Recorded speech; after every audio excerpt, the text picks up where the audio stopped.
Welcome, everybody, to another Marketing Momentum with Charles and Deborah. Hi, Charles. Hi, Deb. Hi, everybody.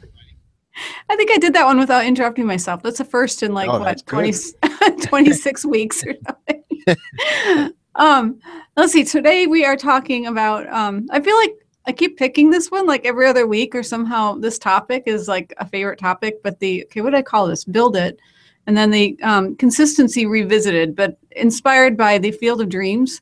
That is like considered what, an old movie now, as far It as is. It is. I don't want to say that out loud, but it is now. it's like, oh, and it was definitely before, Charles and I were born. I mean, Right. Exactly. I think I Oh, have to go rewatch them. There's those movies that give you that. I mean, obviously the message as far as, I should let you describe it, Charles. I bet you describe the movie better than I do. I don't know. I think it is. I mean, it's the kind of uh on the one hand, there's the what I call there's the fluffy part of it, right? There's the, kind of the dream, but then there's also, underneath that, just a real I guess a desire, and I guess more than more than passion that drives something to really happen. I mean, somebody had to really build a stadium, and they had to kind of build it before there was any evidence that there would be something to support that. Definitely, they had to believe in it before anything existed. Right. Yeah, and it's interesting because I think it was maybe it had to be about a year and a half ago, and there are a couple of entrepreneurs at our church.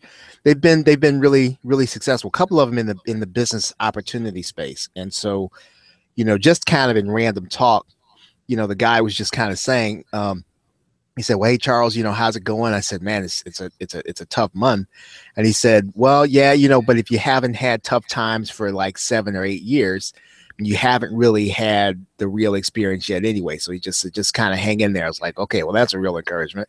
But Like, I just think of right, that. right. Like, okay, Thanks. Yes. uh, okay, wait, you haven't experienced it, so then it's a good thing right. because So you you got another experienced. 6 years to experience this. I said, okay, thanks. But then, but he did say, something interesting, and he said, most of what you're going to do, uh, you're going to have to do it not knowing whether or not it's going to work out. And some things you get to the point where they're not working, and then you work to make them work instead of moving on to something else. He said most people are going to move on to the next thing before they actually make it work. That's so true. And there's a lot of things that I do that are influenced by marketing momentum because we've talked about this, maybe not as the sole topic of the whole show, but like we've touched on the whole consistency thing, and that comes up as a common theme throughout marketing momentum.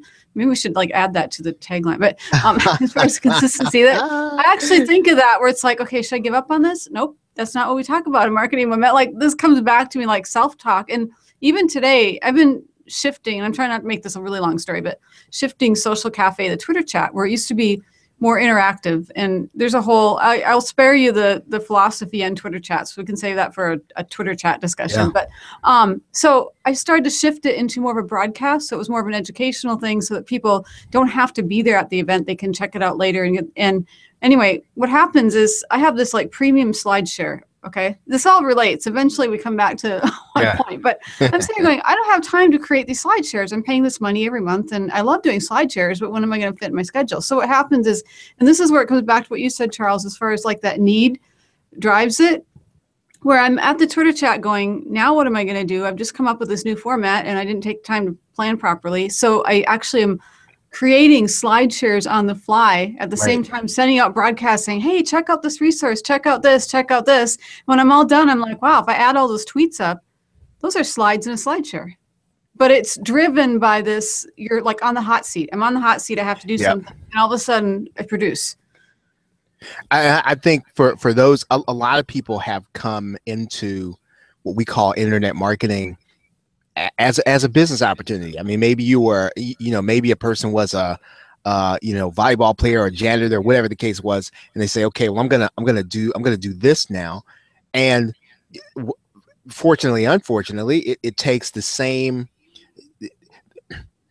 promise is that you can learn this and that you can make a few bucks and you can build, quote unquote, a business, which you can. Uh, it's just that the people that actually do it, the people that actually make it happen, they're working through a lot of obstacles and they're working through a lot of stuff over and above the personal stuff, right? Oh, what personal stuff? No, I don't have time for personal stuff. Oh, husband, kids. It's like, wait, there's two less. Where'd they go? Yeah, and then I think what there's a feeling that once you pay the money, right, whether it's a program, whether it's a coaching program, there's part of us that thinks that in and of itself will do part of the work for us, right? And indeed, some of it does, right? Whether we get to be part of the right coaching program, we get the right information product, and I think they all work, and that is the problem, right? They all work, and when something stops working, we want everything to have to work now, right? We really need it to work now so that it will give us, the same thing that the person who's selling it to us actually has. But it's just, it's the same thing that the volleyball player is going to experience in becoming a volleyball player, that the janitor is going to experience in becoming the janitor. It's no different.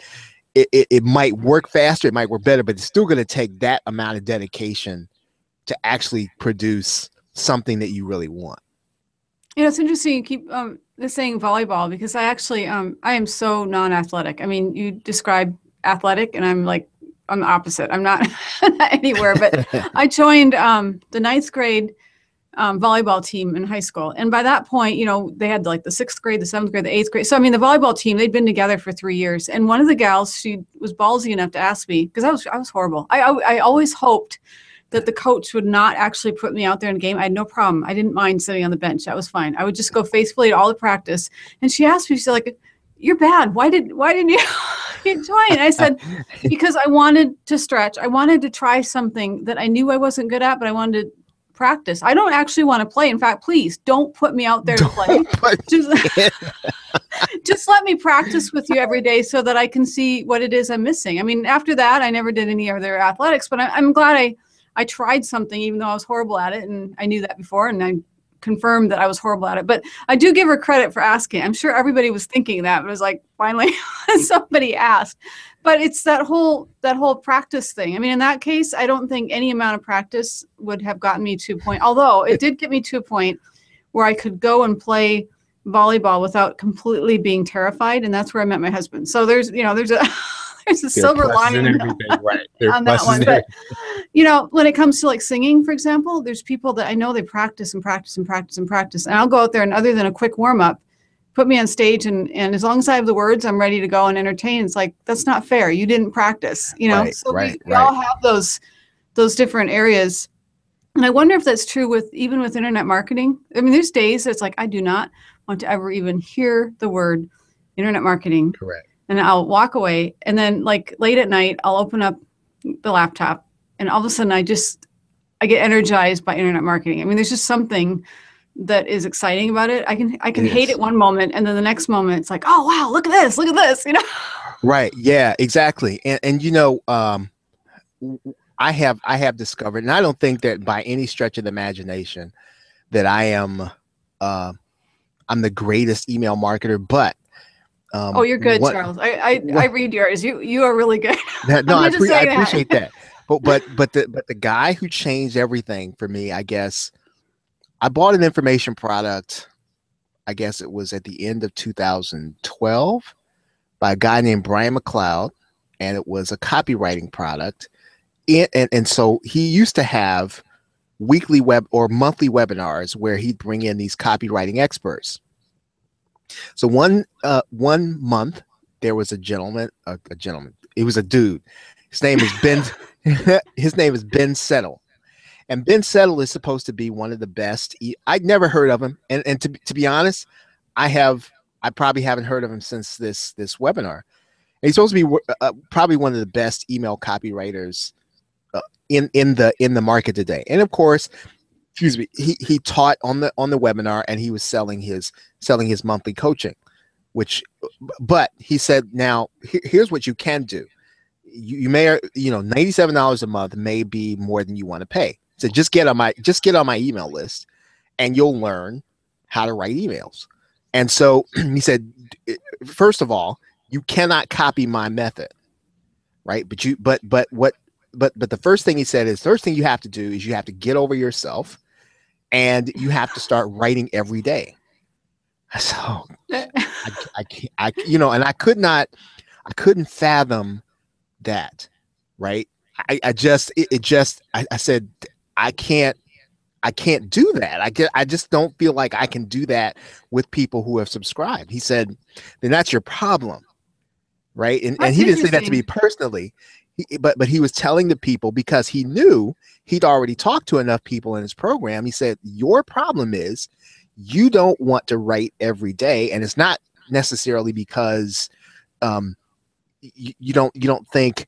It's not because you don't think you're good enough. It's because you think you're going to be bugging the people, and they're all going to unsubscribe. But the fact of the matter is, that's it exactly. Right, you can't get good at it at all. He said you're going to suck at it until you start writing every day, sometimes twice a day, and you have to try as hard as you can in every one. And so I said, okay, I'm just going to bite the bullet and just start doing that. And the constraints were this. He said, you'll learn how to write emails by watching me, but you are not allowed to copy my style, my words, or anything. So he copyrights all this stuff. And he said, I do that on purpose because you're not going to get good until you develop your own voice. And you only do that by writing every single day. And so I feel more confident than I did in 2012 because of that, right? I just start writing every day with the same, and I still sometimes have the same trepidation, and sometimes I'll get the same level of people that'll still unsubscribe, but I still write every day, and that's how I got better at it and more confident at it. And I think that's the case with anything else. I'm going through this with my daughter, who is a musician, and I think I've shared this with you. And I've said, and I think she's talented, right? She's a talented piano player, and it's interesting. She's talking about doing music performance as a major, and so she's talking about going to one of these music schools in the area, whether she commutes or goes. But to a person have said to her, well, here's what you got to get used to. Number one, if you're going to be a musician, you want to do music performance. That's when you're going to perform on the weekends. So don't expect to be chilling on the weekends, right? That's first. So your weekends, you have to perform. The only way that you get better at performing is you accept any job, anywhere, at any price. And that just, I just kind of watched her, and I said, let me see how she's gonna process that. I think she accepted that. And then another person said to her, well, there was not a time in college, there was not a day that went by that I didn't practice 4 hours, right? And you have to you need to be working on your scales 1 hour. You need to work on a piece by Beethoven 1 hour. And I think, and she said, I did this every day for 4 years. So there's no wonder that, and this woman is good, right? And I'm going to appreciate this as a musician. I would love the 4 hours to do that. Right, exactly. But I guess that's what it really takes, right? In anything that we're going to do. Your friend Ilian, right? I mean, she's got about a gazillion videos, right? And so she just keeps producing them. And I'm guessing probably years ago she was okay at it, but now she's really good. And I guess it really is coming back down to like sitting down there when you don't feel like doing it and putting in that kind of time and trying to be good I think that's the thing, right? And that's the thing that I guess what happened with the emails is, because you have this fear you're going to make people unsubscribe. It's not just you're writing emails every day. It's that you have to try to be good every day, right? So it's kind of like, okay, yeah, I'm going to do this every day, but I can't just I can't just throw together something. I just can't put an offer in there. I've got to try to do something good every day. And that effort helps you to get to the point where you progress.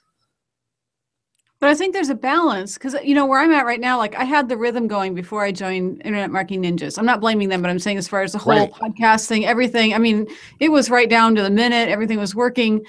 And even after I started at Ninjas, I mean, I was staying up all night trying to keep the deadlines, the whole thing. And it's like I lost that rhythm. I almost said that momentum.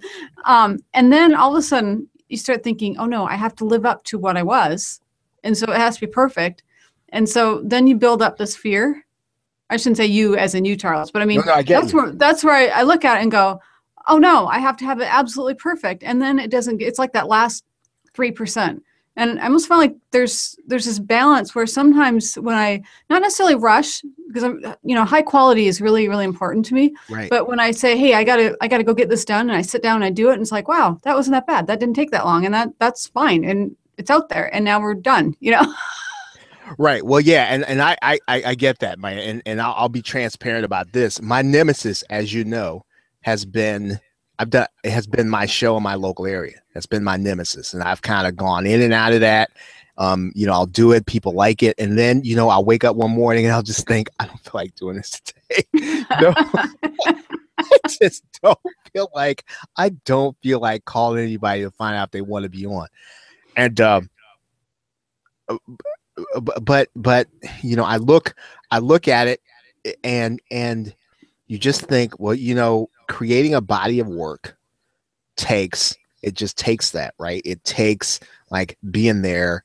If it's every week, it takes being there every week. If it's every day, right? It takes being there every day and committing to whatever it is. Like you've committed to a level of quality in terms of what you put together in the hangouts and the videos. It takes trying to be really good, like every whatever it is, day, month, week, whatever it is, and being consistent. Because where did I hear this? Again, okay, back to the music teacher. She was trying to spell out to my daughter how she got to be good at typing, and she said she walked in one day and she heard a whir, like, and she couldn't figure out what it was. And what it was that she typed so fast that she didn't even know that she had put together a page. But it was the fact that she had gone from typing 1 to 2 hours a day to 8 hours a day, and that after a year had passed, she would do pages and wouldn't know it. And she said that is what will happen when you focus on any one thing and you decide you're going to just do the work to get better. And I think in internet marketing, it's funny because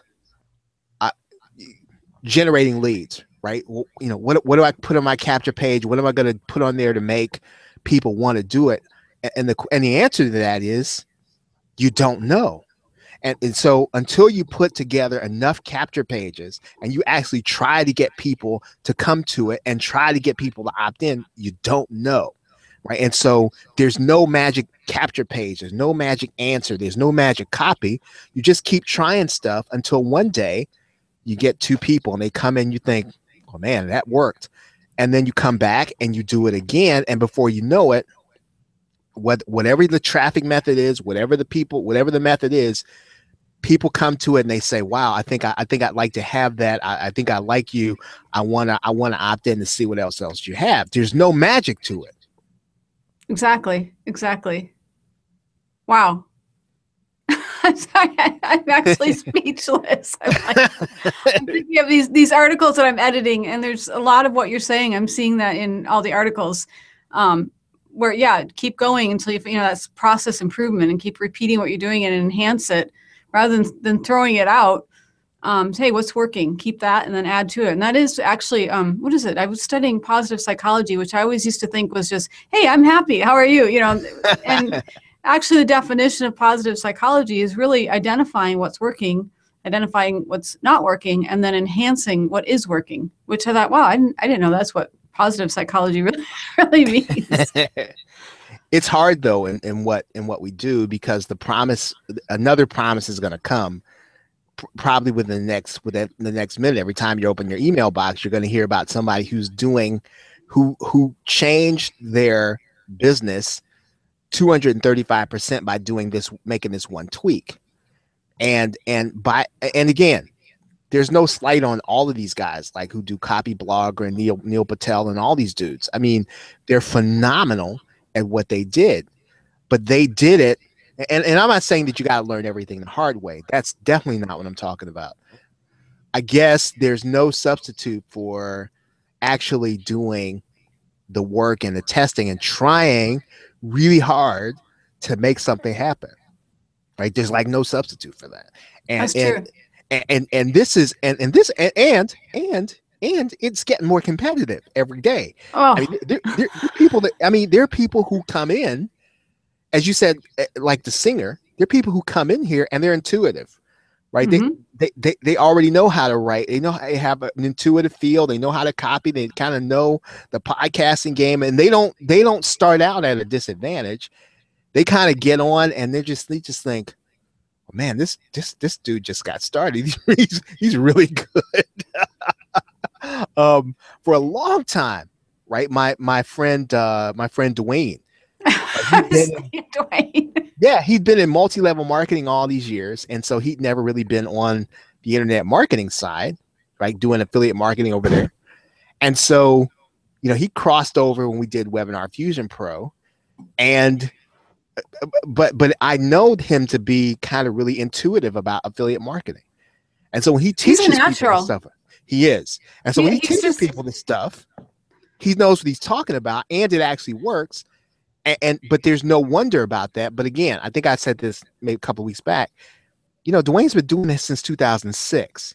And so he's really good, not just because he's intuitive about it, but when he came in, you're sort of looking at this iceberg, and what you don't see is all this stuff underneath the water.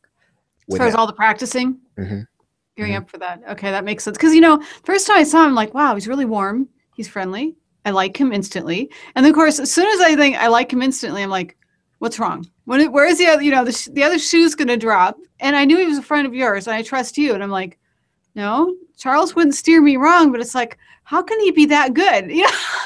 It's like he's so right. Confident, but he's not overbearing. And I feel like Dwayne is like that example of how to blend the warmth and sincerity with, I don't want to say it's a sales. I don't know what the other side of it, the thing that makes people buy. He's got that.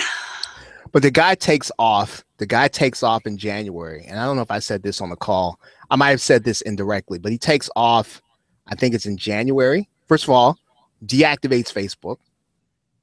Gets in January, takes 30 to 60 days, and does nothing but read, right? So you can't, he'll be available to certain people, his wife, his really close friends and business associates. I hope his wife. Right, exactly.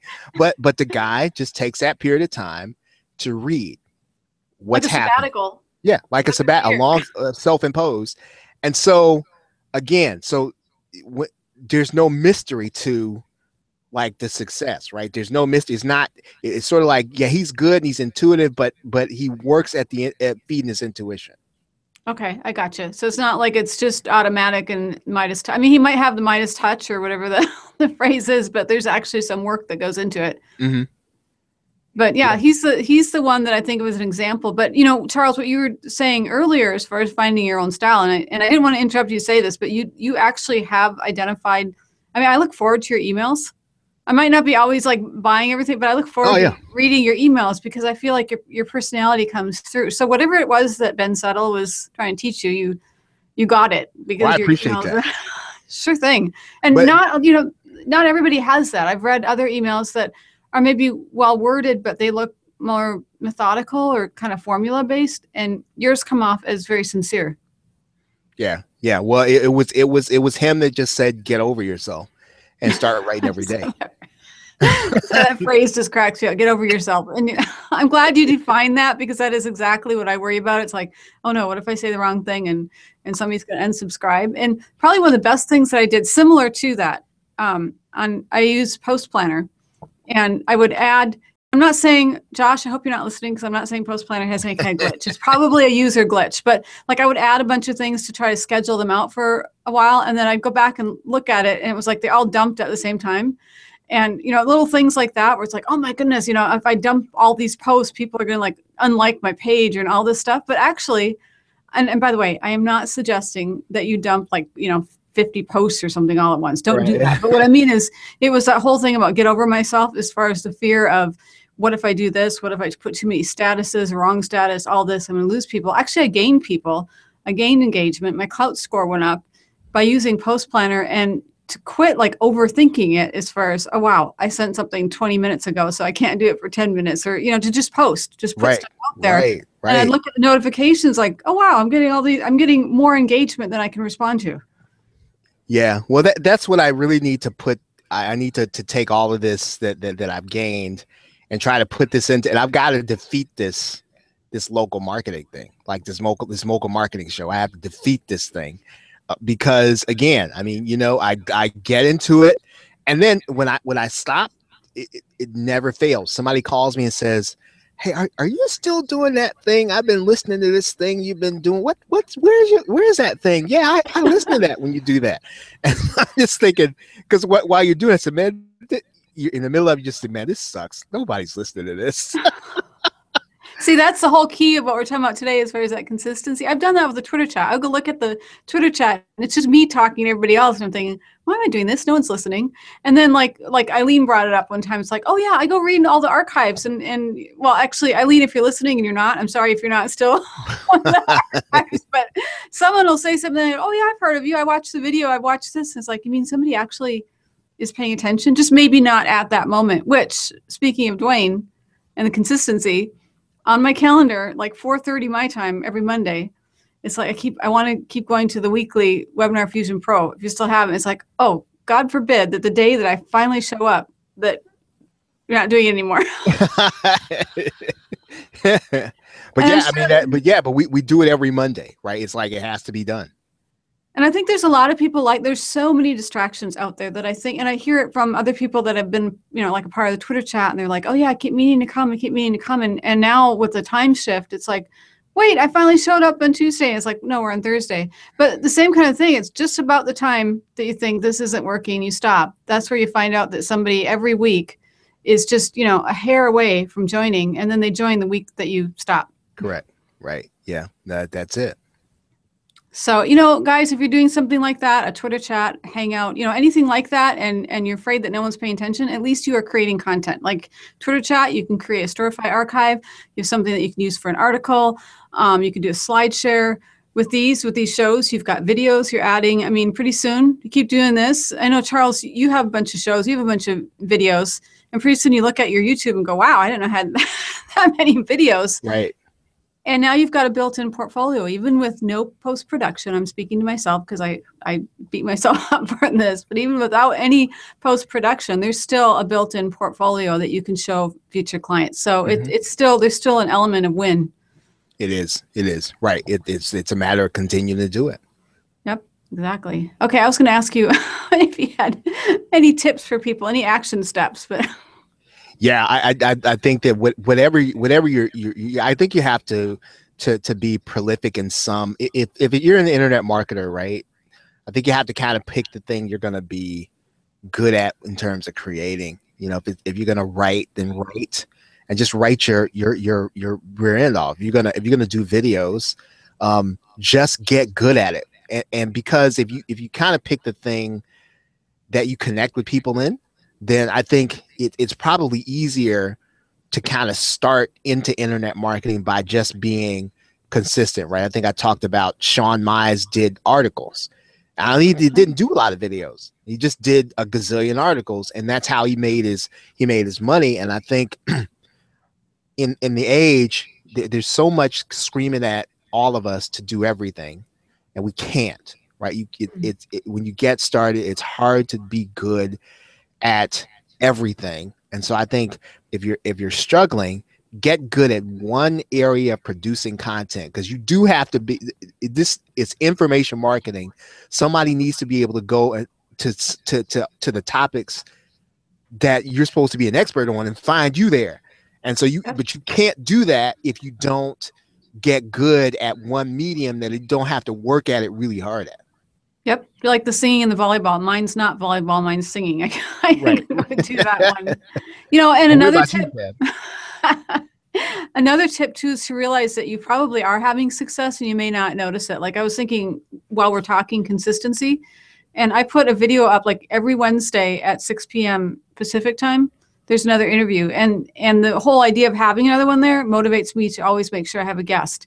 And it's like I'm sitting here thinking, oh, I'm not consistent here. I'm not consistent here. And sometimes you're looking at all the areas where you feel that you're not measuring up, that you miss where you actually have pegged it. I mean, it's so successful that it's like you're blind to your success. So right. I think that's another area that all of us could just sit down and it's kind of like count your blessings. What are you succeeding at? What are you already doing well? And keep doing it. Yep. If it's working for you, whatever. Yeah. No, I think that's exactly right.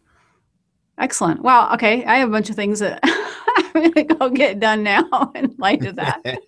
Thank you, Charles. No, thank you, Deb. And thanks all for tuning in, and we'll see you same time, same place next week. Bye-bye, everybody.